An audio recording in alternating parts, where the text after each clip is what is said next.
Our period is the early modern period, which lasted from 1500 to 1750. The early modern period included multiple forms of modernity. It's the period between the Enlightenment and the European Renaissance, and developed lots of new social forms. Europe began gaining influence and served as the catalyst for globalization after a long period of Asian predominance. The novelty of globalization became more relevant. Europe was looking for new forms of profit, and as a capitalist view began in Europe, they began searching for a sea route to India for better access to India's resources. But from the beginning of the 1500s, the Spanish began establishing colonies in South America, and in the 1600s, England and France expanded into North America.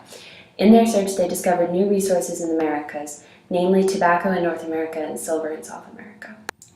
The global space became more relevant in this period as well. As discussed in the Hopkins reading, the proto-globalization allows you to see the more cause-effect relationship within globalization.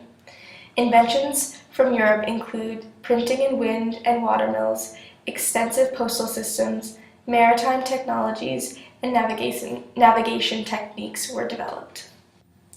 More individualistic views emerged culturally, politically, and economically.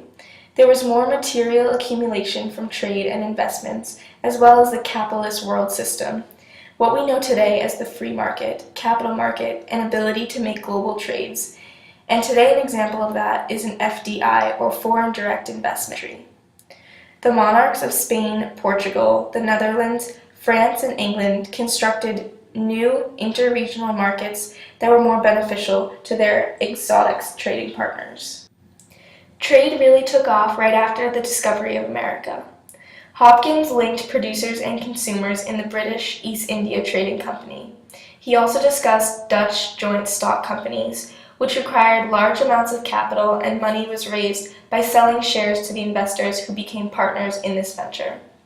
This economic growth grew in size and led to intercontinental trades.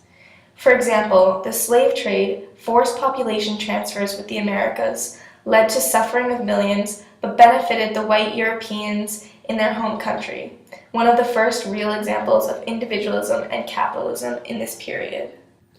Another catalyst for globalization during this period was warfare, particularly religious warfare between the Catholics and the Protestants, either in England itself or between England and Spain.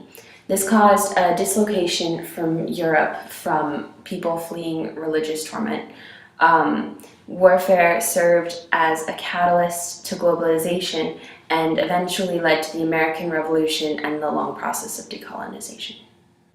We just wanted to show you this map as an example of globalization in the Americas during this period. This is where France, England, and Spain expanded into the Americas, and at what times they did, mostly during the early 1600s. Finally, in the words of Hopkins, proto-globalization contained elements that were realized by its modern successor, but could itself be readily stunted or aborted. Today, as in the past, globalization remains an incomplete process. It promotes fragmentation as well as uniformity. It may recede as well as advance. Its geographical scope may exhibit a strong regional bias. Its future direction and speed cannot be predicted with confidence, and certainly not by presuming that it has an inner logic of its own. Thank you.